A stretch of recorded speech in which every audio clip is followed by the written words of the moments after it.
그래서 간이 안 좋을 때는 여러분 무조건 장 관리해 주셔야 돼요. 네. 간이 나빠졌다, 내 간이 너무 안 좋다, 그러면 꼭꼭 씹어 드시는 건 당연한 거고요. 결국은 간을 위해서 할 수 있는 일들이 정말 많아지게 됩니다.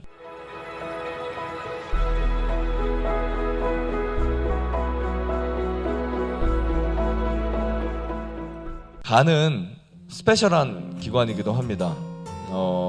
이를테면 우리가 보통 이제 부모님이 간이 안 좋아요. 그래서 간 하나를 쓸 수 없을 정도로 망가지면 자녀가 맞으면 간을 어떻게 하죠? 떼주죠. 떼주는데 그때 간을 떼주면 여기에 몇 개월이 지나면서 형성이 되고 자라기 시작해요. 그래서 시간이 지나면 완벽하게 복구가 됩니다.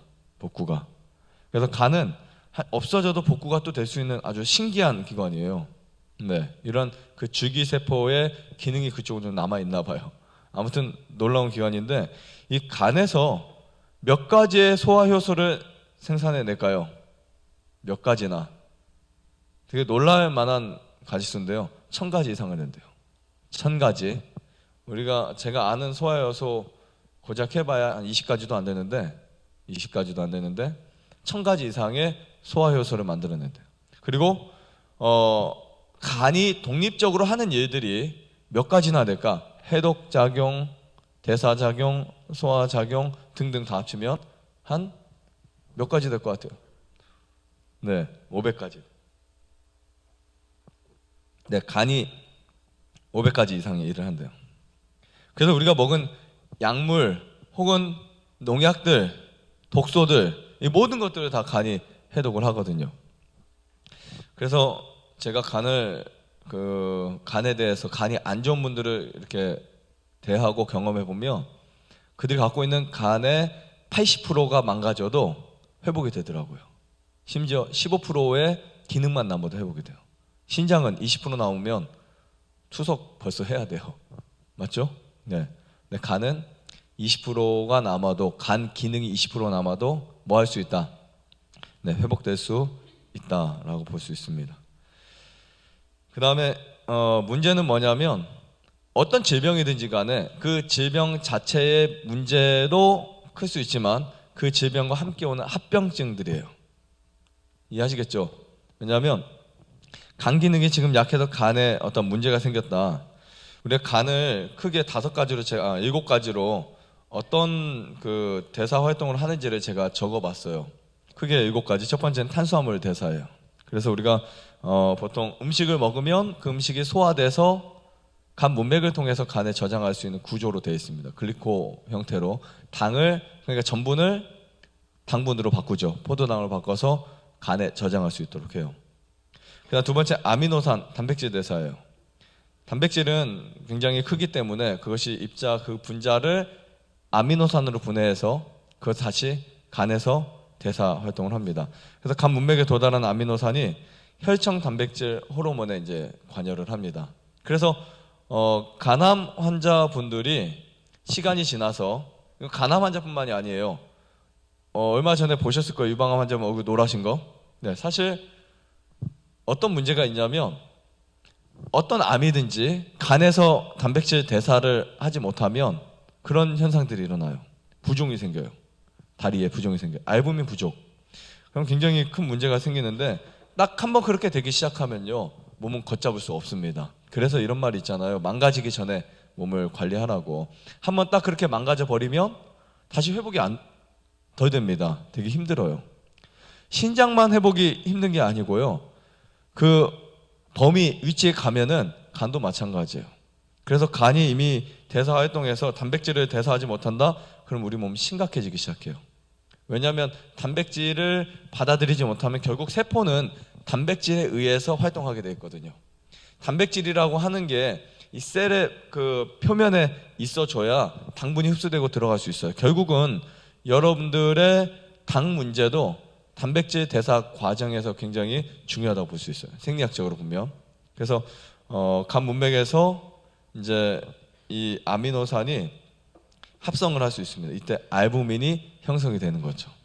알부민 수치가 낮게 되는 것은 어디의 문제라고요? 대부분 간의 문제다, 이렇게 보시면 됩니다. 그 다음에 이 알부민은 혈장에 삼투압 작용을 해줘요. 그래서 수분을 조절하고 그러기 때문에 몸을 항상성을 유지하도록 만들어줍니다. 되게 중요한 거예요. 그래서 프로테인이 중요한 것이라는 라틴어의 뜻을 갖고 있죠. 네. 자, 네 번째는 지방 대사예요. 우리가 이제 지방을 섭취하게 되면 또 역시 간에서 관여를 합니다. 모든 일을 관여하는 거예요. 먹으면요. 그 먹는 음식의 분자 그 하나하나를 소화시킬 때 간에서 다 이렇게 해주는 거예요. 그러니까 먹는 음식 하나가 뭐를 어떻게 할 수 있다? 간을 피곤하게 할 수도 있다는 거예요. 그래서 음식을 먹어서 간이 안 좋은 분들은 그 음식이 식물성이라도 피로를 줄 수 있어요. 음식을 먹는 그 자체가 간에는 힘들 수가 있다고요. 그래서 간이 너무 안 좋을 때는 차라리 금식을 해주면 간이 회복되는 이유가 그런 부분입니다. 그런데 이 지방대사에서는 보통 이제 지방에 우리가 두 가지 봤었죠. 콜레스테롤이나 중성지방. 근데 이 지질이라고 하는데 지단백들을 합성을 시켜요.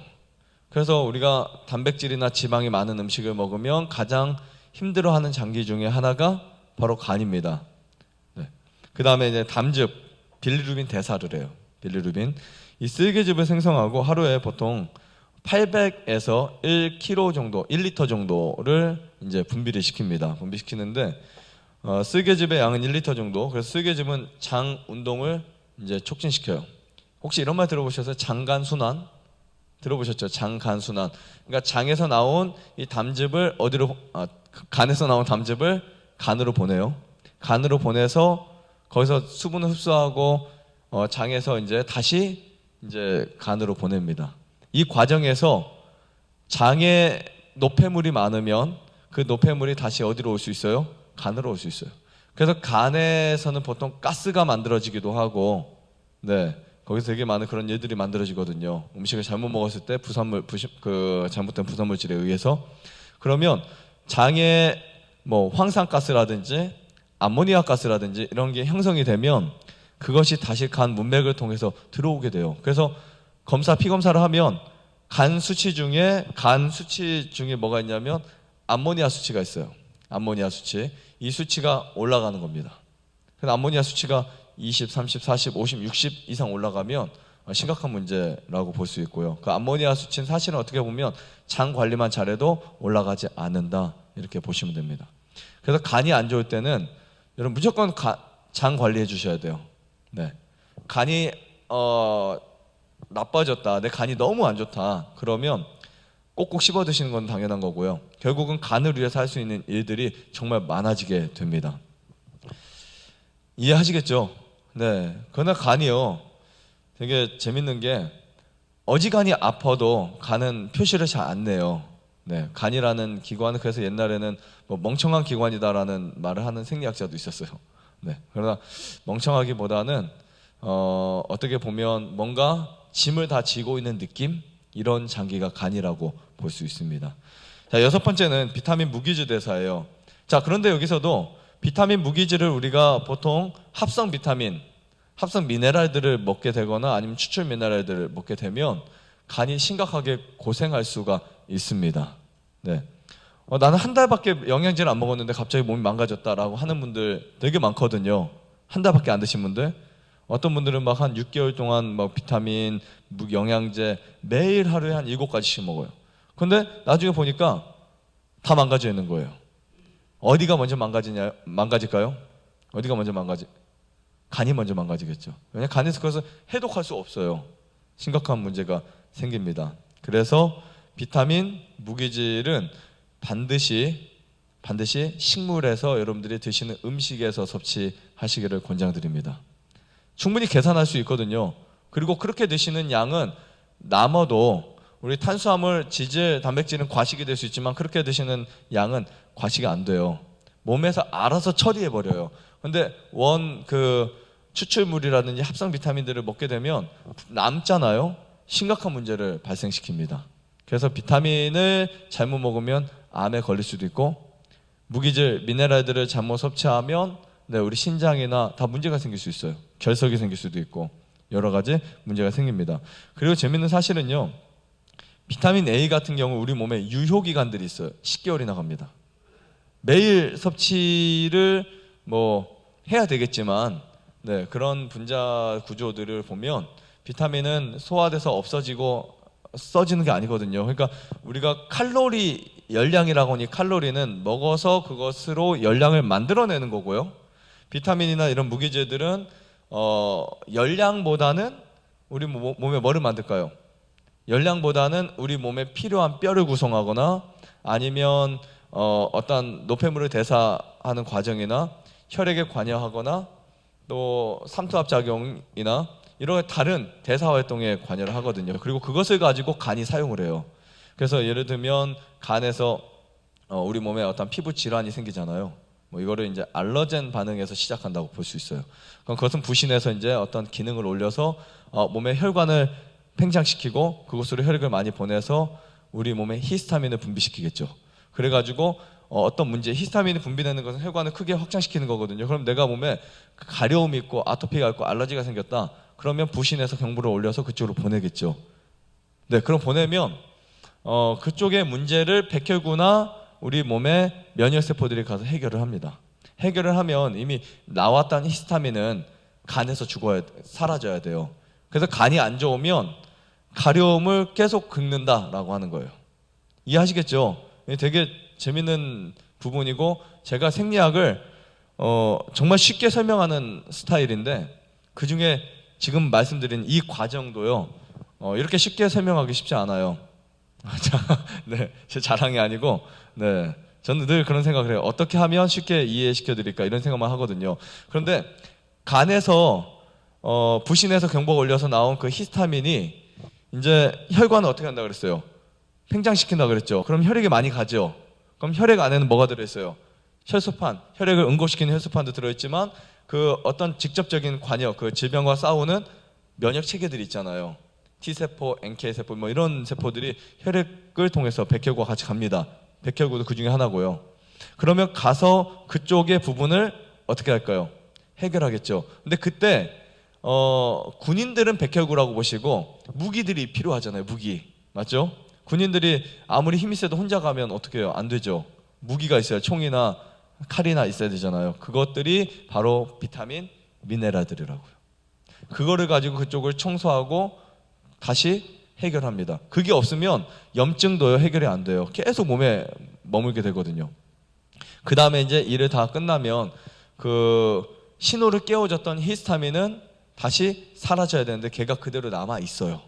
간이 약한 사람들은. 그래서 자꾸 가려운 거예요 몸이요. 또 긁고. 그러니까 병원에 가면 어떻게 해주죠? 스테로이드 아니면 항히스타민을 주는 거예요. 그게 뭐냐면 간이 안 좋은 사람들의 대표적인 유형들이라고 보시면 돼요. 그래서 아토피도 간이 안 좋아서 아토피 있는 사람들 피부 아무리 보습하고 해도 안 나아요. 뭐를 살려야 될까요? 간을 살려야 돼요.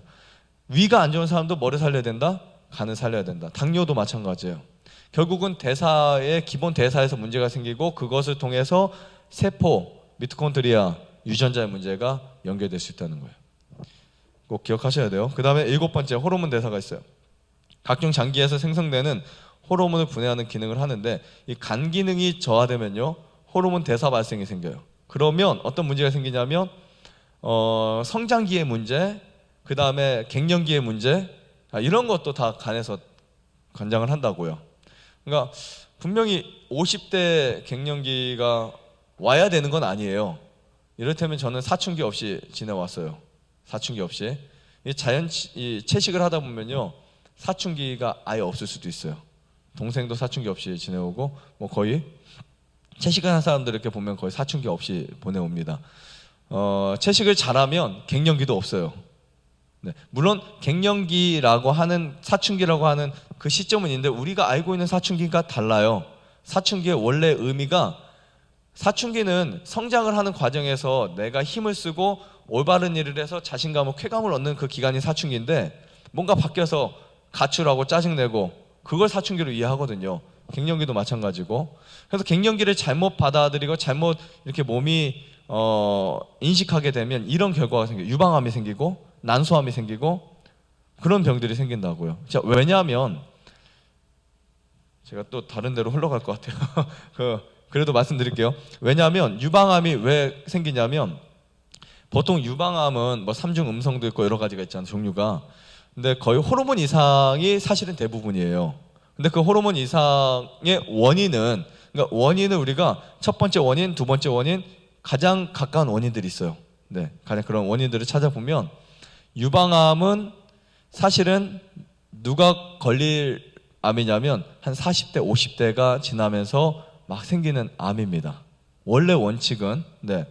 자, 왜 생기냐면 50이면 이제 생리도 50대에서 이제 끊어지고 생리적으로 이제 바뀌잖아요. 그때 갱년기 이런 것들이 오고. 근데 갱년기에 장애가 오면 안 되는데 그런 것들이 오면서 우리 몸이 신호예요. 뭐라고 하냐면 이제 젊음에서 이제 나이 듦으로 바뀐다. 네, 이렇게 바뀌는 과정 중에 하나예요. 호르몬 대사에 이렇게 변화가 생기고. 자, 그런데 그때 내 몸은 분명히 50대가 넘었는데 생리 호르몬 주기나 이런 것들이 20대처럼 나온다고요. 그때 걸리는 게 유방암이에요. 근데 더 심각한 거, 20대, 30대 유방암이 걸리는 경우가 종종 있어요. 20대에 걸리는 경우. 자, 이건 뭐를 말하냐면 지금 몸은 어떻게 인지를 하냐면 50대로 몸은 인지가 됐어요. 이미요. 작년, 재작년부터 내 몸은 50대, 몸의 나이는 50대가 된 거예요. 나의 나이와 상관없이. 그런데 50대가 됐는데도 자꾸 생리 조직 호르몬 대사가 왕성하고 하다 보니까 뭐가 생기는 거예요? 유방암이 생기는 거예요. 제가 더 뭐 이렇게 크게 설명드릴 수 있지만 그냥 간단하게 말씀드리면 이런 부분입니다. 그 내용을 함축해서 보면 결국은 호르몬 대사의 문제가 이렇게 위험한데 이 대사도 뭐가 한다고요? 간이 한다고요. 이 대사도 간에서 조절을 합니다. 그래서 간 기능이 문제가 생기면 이런 부분에도 네, 심각한 문제가 생길 수 있어요. 그래서 오늘부터 여러분들의 간이 좀 건강하게 되기를 제가 간절히 바라겠습니다. 좋아요, 구독, 안내자전 눌러주세요. 눌러주세요.